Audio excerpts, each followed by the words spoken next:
Permission to ask a question, sir? Permission granted, Baldrick, as long as it isn't the one about where babies come from. No.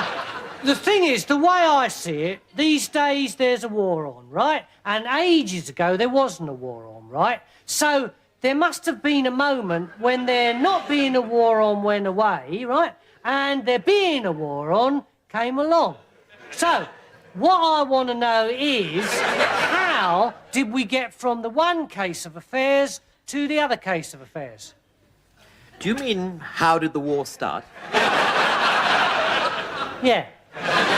The war started because of the vile Hun and his villainous empire building.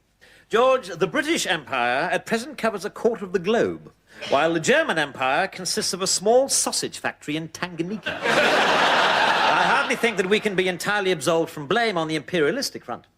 Oh, no. No, sir. Absolutely not. Mad as a bicycle. I heard that it started when a bloke called Archie Duke shot an ostrich because he was hungry.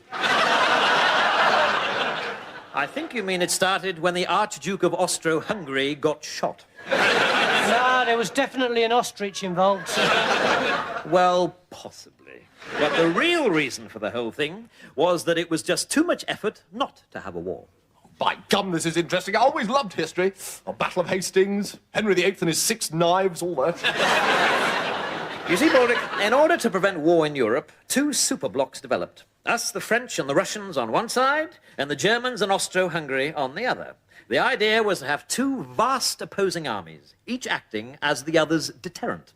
That way, there could never be a war. But this is a sort of a war, isn't it, sir? Yes, that's right. You see, there was a tiny flaw in the plan. What was that, sir? It was bollocks. So the poor old ostrich died for nothing.